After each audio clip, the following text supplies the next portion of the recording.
ईश्वर ने ये साबित कर दिया कि जो भारत के पास है वो पाकिस्तान के पास नहीं है। भारत के पास आस्था है और इसी आस्था ने एक ऐसा चमत्कार कर दिया जिस पर विश्वास करना कठिन है। कहा जाता है कि जो लोग भगवान पर विश्वास करते हैं भगवान उन्हें कभी अकेले नहीं छोड़ते। पाकिस्तान भारत की सीमा पर जब कुछ बड़ा करने वाला था तभी एक हनुमान मंदिर में रहने वाले एक बंदर ने कैसे चालाकी से उनके लड़ाकू विमान को खत्म कर दिया, कैसे उसने दुश्मनों को उन्हीं के शस्त्रों से मार भगाया, कैसे एक बंदर ने उन्हें धूल चटा दी और उन्हें भारत की सीमा से भागने के लिए मजबूर कर दिया। सुनने में ये किसी कहानी जैसा लग सकता है पर सच को कैसी आंच। अगर आप भगवान पर विश्वास करते हैं तो वीडियो को पूरा देखिएगा और अपने भारत के वीर सैनिकों के लिए वीडियो को लाइक करके कमेंट में जय हिंद जरूर लिखिए। आइए कहानी शुरू करते हैं। जम्मू कश्मीर की वादियों में बसा पहलगाम कभी अमन और सुकून का प्रतीक माना जाता था। देवदार के पेड़ों से ढकी घाटियां, कल कल बहती लिद्दर नदी और मंदिरों की घंटियों की गूंज इस जगह को स्वर्ग सा बनाती थी। लेकिन एक रात सब बदल गया। उस रात आसमान साफ था, तारे चमक रहे थे,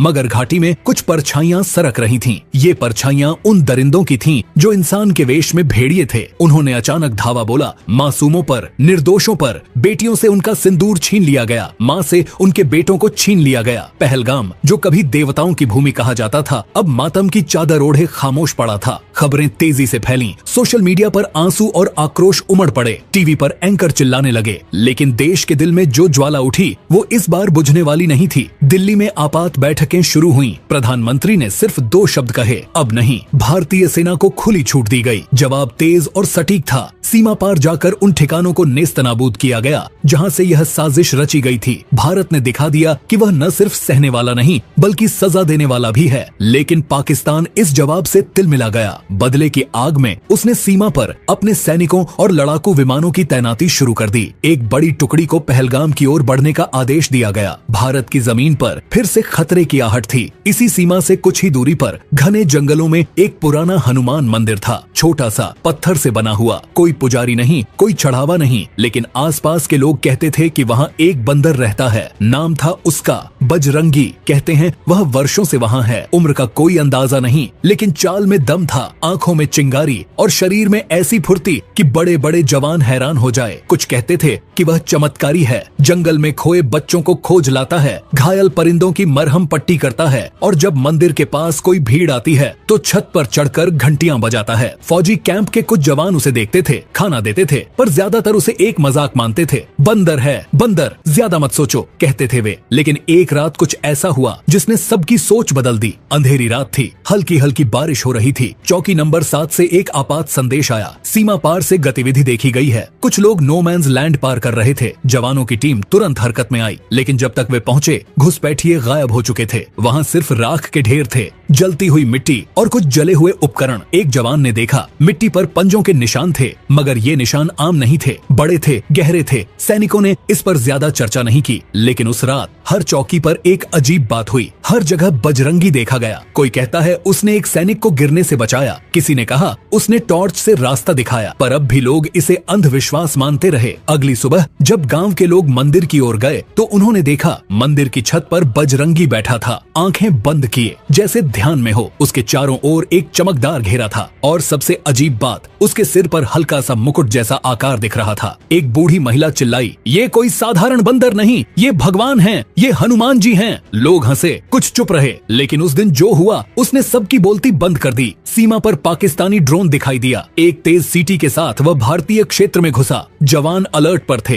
गोलियां चलाई गईं, पर वह तेजी से उड़ रहा था और तभी हवा में एक आकृति उछली। वो बजरंगी था। किसी ने कैमरे में कैद किया। उसने एक छलांग में ड्रोन तक पहुंचकर उसे दोनों हाथों से पकड़ लिया और जमीन पर दे मारा। ड्रोन फट गया। बजरंगी बिना किसी डर के वापस मंदिर की छत पर चढ़ गया। अब यह मजाक नहीं रहा। सेना ने तुरंत क्षेत्र को सील कर दिया। मंदिर पर सुरक्षा बढ़ा दी गई। बजरंगी की हर हरकत पर नजर रखी जाने लगी। लेकिन सवाल एक ही था, वह बंदर कौन है? इस कहानी की शुरुआत हो चुकी थी और यह कहानी सिर्फ एक चमत्कारी बंदर की नहीं थी। यह उस शक्ति की थी जो संकट में अपनों की रक्षा करने आती है, कभी इंसान के रूप में, कभी पशु के और कभी ऐसी आकृति में जिसे कोई समझ नहीं पाता। बजरंगी की पहली छलांग ने सबको हिला कर रख दिया था। अब वो केवल एक अफवाह नहीं रहा। सेना, सरकार और वैज्ञानिकों की नजरें अब उसी पर थीं। मगर सवाल वही था, वो बंदर आखिर है कौन? भारतीय सेना की इंटेलिजेंस यूनिट ने तत्काल एक विशेष टीम तैनात की। कोड नाम दिया गया ऑपरेशन संकट मोचन। इस टीम में वैज्ञानिक, धर्मशास्त्री और रिटायर्ड सेना अधिकारी शामिल थे। उनका काम था बजरंगी की असलियत जानना। सबसे पहले मंदिर के आसपास लगे कैमरों की रिकॉर्डिंग खंगाली गई। दिन ब दिन देखा गया कि बजरंगी कहां आता जाता है, क्या खाता है, कैसे चलता है। एक बात सबको हैरान कर गई, वो कभी भी कुछ खाता हुआ नहीं दिखा। न फल, न रोटी, न पानी। वो बस आता, बैठता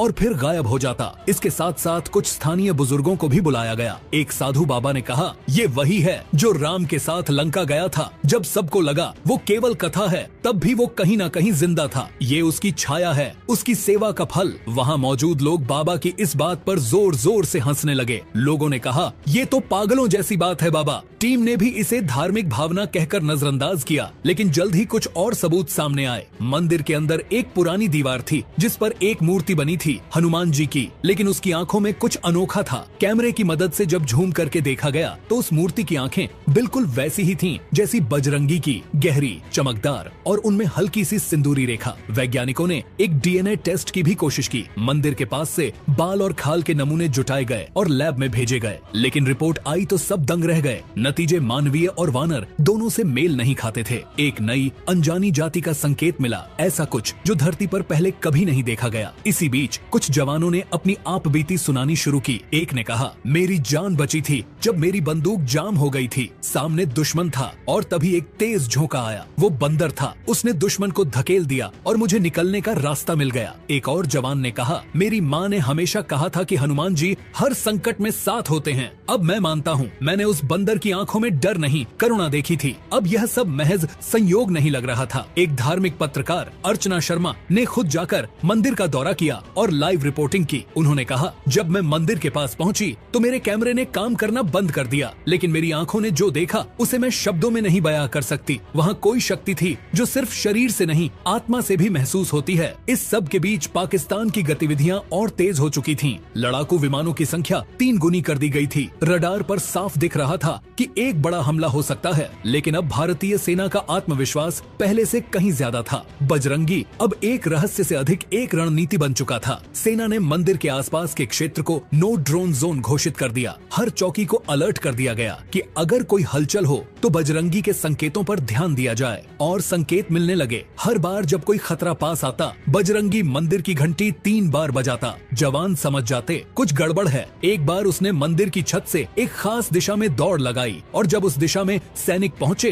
तो उन्हें सीमा के पास बारूदी सुरंगें मिली, जिन्हें समय रहते निष्क्रिय कर दिया गया। अब लोगों ने मंदिर में पूजा शुरू कर दी थी। हर रोज वहाँ एकत्रित होकर लोग प्रार्थना करते, घी का दीप जलाते और कहते, जय बजरंगी। लेकिन इस सब के बीच एक बात जो किसी ने नहीं देखी थी, बजरंगी के शरीर पर एक निशान उभर रहा था, एक त्रिशूल का निशान। क्या वह कोई संकेत था? क्या वह कोई भविष्यवाणी की निशानी थी या फिर कोई शक्तिशाली चेतावनी? 7 मई की रात थी। आसमान बादलों से ढका हुआ था। सीमा पर असामान्य सन्नाटा था, जैसे किसी तूफान से पहले की खामोशी। भारतीय सेना पूरी तरह सतर्क थी। रडार पर संकेत साफ थे। पाकिस्तान की ओर से 10 लड़ाकू विमान भारतीय क्षेत्र की ओर बढ़ रहे थे। सेना के उच्च अधिकारी पहले ही चेतावनी जारी कर चुके थे। हर सैनिक अपने मोर्चे पर तैयार था, लेकिन सबकी निगाहें अब एक और चीज पर थीं। बजरंगी, वह कहाँ है? रात 2:14 मंदिर की घंटी अचानक 3 बार बजी, तेज गूंजती हुई, जैसे किसी ने उसे पूरे जोर से खींचा हो। सेना ने तुरंत संदेश प्रसारित किया, code red, Bajrangi signal confirmed. इसके ठीक 10 मिनट बाद लिद्दर नदी के पार एक जोरदार धमाका हुआ। एक विमान भारतीय क्षेत्र में घुस चुका था और मिसाइल दाग चुका था, लेकिन मिसाइल जमीन से टकराने से पहले ही आसमान में फट गई। कैमरा फीड में एक आकृति दिखी, बजरंगी, वो हवा में था।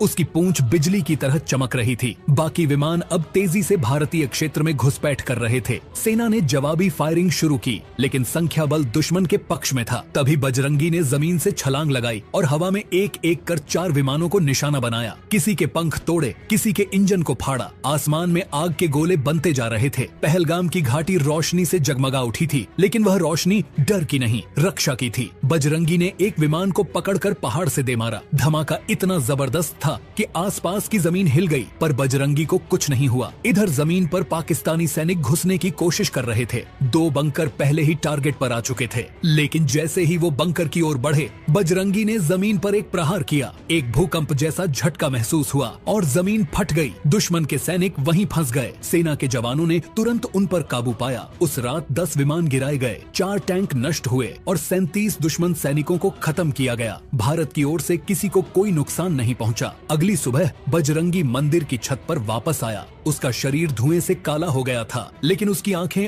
और तेज चमक रही थीं। उसने मंदिर की मूर्ति के सामने सिर झुकाया, फिर गायब हो गया। सेना ने उस दिन को नाम दिया बजरंगी रात्रि। भारत सरकार ने आधिकारिक बयान जारी किया, हमारे जवानों की बहादुरी और एक अदृश्य रक्षक की वजह से भारत सुरक्षित है। पर अभी तो कुछ ऐसा होना था जिसकी कल्पना किसी ने नहीं की थी। अब यह तो स्पष्ट था कि बजरंगी कोई साधारण प्राणी नहीं, कोई रहस्यमय शक्ति था। कुछ कहते थे वो स्वयं हनुमान थे, कुछ कहते थे वह उनके भेजे गए दूत थे, लेकिन एक बात तय थी, उस रात भारत अकेला नहीं था। बजरंगी रात्रि के बाद पूरी भारतीय सेना में एक अलग ही ऊर्जा थी। जवानों की आंखों में जोश था और दिलों में विश्वास। अब वे अकेले नहीं थे, बजरंगी उनके साथ था। दिल्ली में रक्षा मंत्रालय ने तुरंत उच्च स्तरीय बैठक बुलाई। सेनाध्यक्ष, राष्ट्रीय सुरक्षा सलाहकार और प्रधानमंत्री खुद मौजूद थे। विषय एक ही था, बजरंगी। सवाल था, क्या उसे रणनीति का हिस्सा बनाया जा सकता है? आर्मी इंटेलिजेंस के एक वरिष्ठ अधिकारी ने एक नया प्रस्ताव रखा, ऑपरेशन आस्था।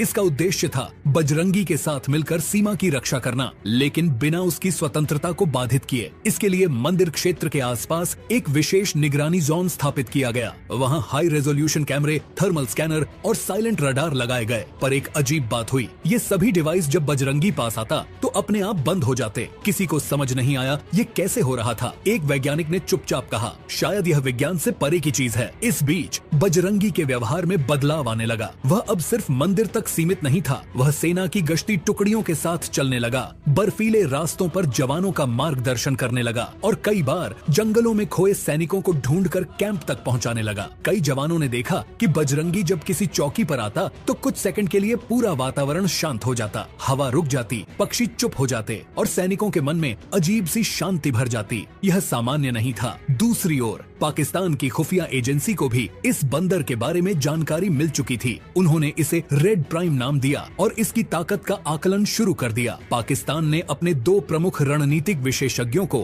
भारत सीमा के नजदीक भेजा, यह जानने के लिए कि बजरंगी क्या है और कैसे उससे निपटा जाए। इधर भारत ने एक खास टीम बनाई, टीम संकट मोचन। इसमें 12 जवान चुने गए जो फिजिकल और मानसिक रूप से बेहद मजबूत थे। इनका कार्य था बजरंगी के साथ एक सामंजस्य बनाना, उसके इशारों को समझना और उसके मुताबिक कार्रवाई करना। टीम के लीडर मेजर आदित्य राणा ने सबसे पहले जो बात नोट की वह थी बजरंगी की टाइमिंग। जब भी कोई खतरा आता, बजरंगी ठीक 5 से 7 मिनट पहले किसी ऊंचाई पर जाकर बैठता। वहां से वह एक खास दिशा में देखता रहता और फिर अचानक हरकत करता। राणा ने अपनी टीम से कहा, वो सिर्फ देख नहीं रहा, वह आने वाले खतरे को पहले से महसूस कर लेता है। यह एक बड़ी खोज थी। अब सेना ने अपनी सिग्नल प्रणाली को बजरंगी की गतिविधियों से जोड़ दिया। जहां वह जाता वहां पहले से स्कैनिंग शुरू कर दी जाती। नतीजा, 3 बार संभावित हमले पहले ही टाल दिए गए। इस बीच पाकिस्तान की ओर से एक नया प्लान तैयार हुआ, बजरंगी को जाल में फंसाना। उन्होंने सीमा के पास एक नकली बंकर बनाया जिसमें अंदर एक बायो इलेक्ट्रिक ट्रैप था। इरादा था कि जब बजरंगी उसमें घुसे तो उसे बिजली के झटकों से बेहोश किया जाए। लेकिन बजरंगी को धोखा देना आसान नहीं था। जब वह उस बंकर के पास पहुंचा, उसने भीतर झांका, फिर जमीन पर बैठकर कुछ देर शांत रहा। अचानक वह उठा और पूरी ताकत से जमीन पर मुक्का मारा। बंकर फट गया, अंदर छिपे उपकरण और सैनिक ध्वस्त हो गए।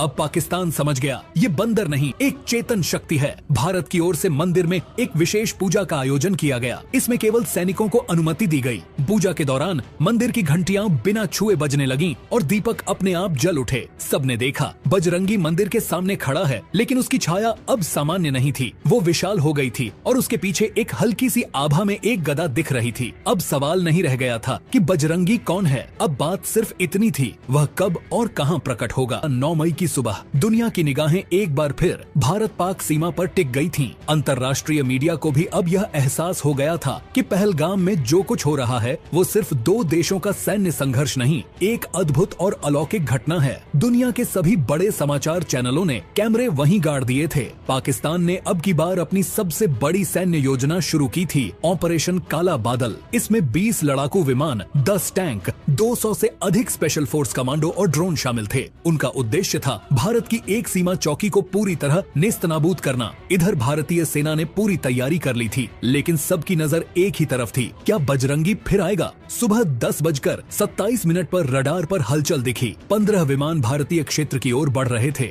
जमीन पर टैंक और कमांडो पहले ही अपनी पोजीशन में थे, लेकिन मंदिर की घंटी अब तक नहीं बजी थी। जवानों की सांसें अटक गईं। फिर ठीक 10:31 पर मंदिर की घंटी खुद ब खुद 5 बार बजी। पूरे क्षेत्र में एक कंपन सी दौड़ गई। बजरंगी अब तक नहीं दिखा था। आसमान में धमाके होने लगे। भारतीय सेना जवाबी कार्रवाई कर रही थी, लेकिन दुश्मन की संख्या भारी थी। तभी जैसे हवा में कोई दरार पड़ी हो, मंदिर के ऊपर से एक ज्वाला निकली और वह आया बजरंगी। लेकिन इस बार वो पहले जैसा नहीं था। अब उसका शरीर उज्जवल हो चुका था, आंखों में नारंगी आभा थी और उसकी पूंछ बिजली सी चमक रही थी। उसके हाथों में इस बार सचमुच की गदा थी और उसके कदम पड़ते ही धरती हिल उठी। बजरंगी ने सीधे सबसे पहले एक टैंक को निशाना बनाया। वह हवा में उछला और गदा से उस टैंक को ऐसे फोड़ा जैसे खिलौना हो। फिर उसने आसमान की ओर देखा और 5 विमानों की ओर छलांग लगाई। उसने एक एक कर सबको अपने ही पंखों से काटकर नीचे गिराया। अंतर्राष्ट्रीय कैमरों ने यह सब लाइव दिखाया। लाखों लोग स्क्रीन से चिपक गए। दुनिया पहली बार एक ऐसे योद्धा को देख रही थी जिसे विज्ञान नहीं समझा सकता था। पाकिस्तानी कमांडोज ने मंदिर की ओर बढ़ना शुरू किया, लेकिन जैसे ही वे पास आए, बजरंगी ने जमीन पर प्रहार किया। वहां से एक प्रकाश निकला और सारे दुश्मन अंधे हो गए।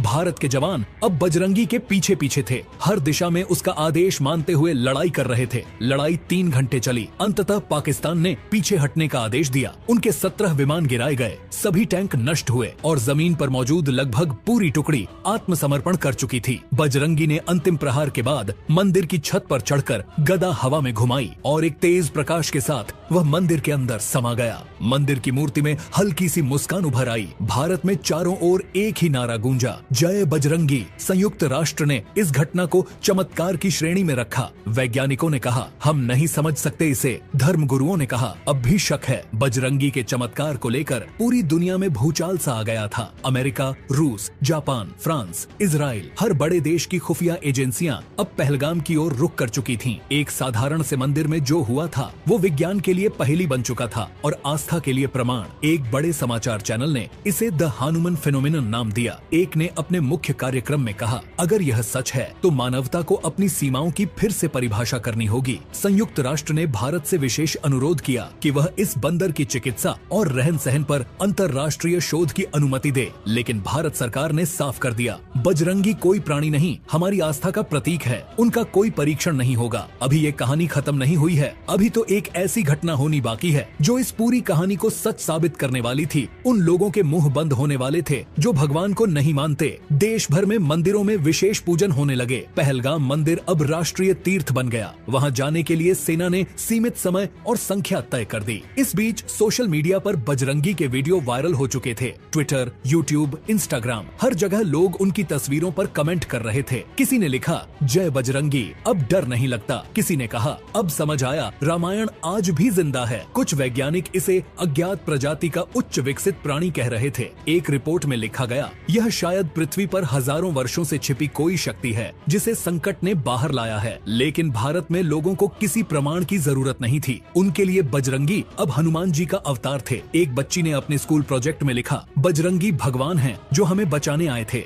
इसी दौरान एक सम्मेलन हुआ। वेटिकन, मक्का, काशी और तिब्बत के धर्मगुरु एक मंच पर आए। विषय था, क्या ईश्वरीय शक्तियाँ आज भी हमारे बीच हैं? सभी ने एक मत से कहा, ईश्वर रूप बदलते हैं लेकिन जाते नहीं। भारत सरकार ने उस क्षेत्र को अलौकिक संरक्षित क्षेत्र घोषित कर दिया। वहाँ वैज्ञानिक शोध तो रोका गया, लेकिन धार्मिक यात्राओं को नियंत्रित अनुमति दी गई। बजरंगी अब कहीं नहीं दिख रहे थे, लेकिन मंदिर की मूर्ति से हर रात हल्की चमक निकलती थी, जैसे वो वहाँ अब भी हैं। कुछ वैज्ञानिकों ने दावा किया कि उन्होंने मंदिर के आसपास रेडियो एक्टिव वेव्स में असामान्य ऊर्जा देखी है, लेकिन जैसे ही वे नजदीक जाने की कोशिश करते, उनके उपकरण बंद हो जाते। एक वैज्ञानिक ने कहा, यह विज्ञान का क्षेत्र शस्त्र नहीं, श्रद्धा की सीमा है। मीडिया का दबाव कम हुआ, लेकिन श्रद्धा बढ़ती गई। हर त्योहार पर वहाँ लाखों दीप जलाए जाते। जवान जब सीमा पर जाते तो मंदिर से सिंदूर लगाकर निकलते। उनकी राय में जब बजरंगी साथ हैं तो डर किस बात का। कई हफ्ते बीत चुके थे। पहलगाम अब एक तीर्थ, एक संतुलन का प्रतीक बन चुका था। वहाँ की हवाओं में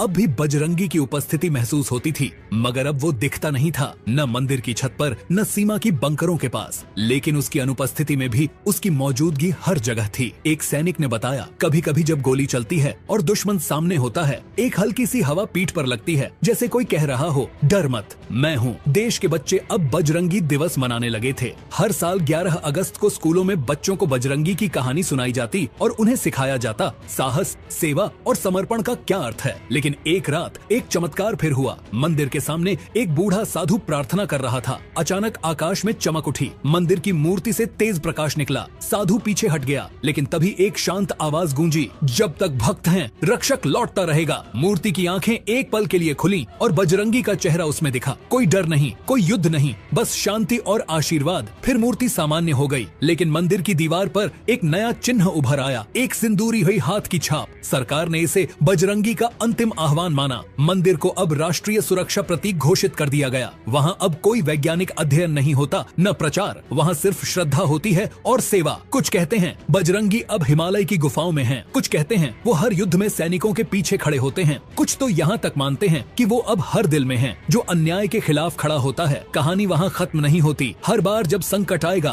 कोई न कोई बजरंगी फिर से जन्म लेगा। कभी एक साधारण से बंदर के रूप में, कभी एक जवान की गोली में, और कभी किसी माँ की प्रार्थना में। और जब कोई पूछेगा क्या भगवान आज भी आते हैं, तो जवाब होगा हाँ। जब संकट आता है तो वो खुद नहीं आते, वो बजरंगी बनकर लौटते हैं।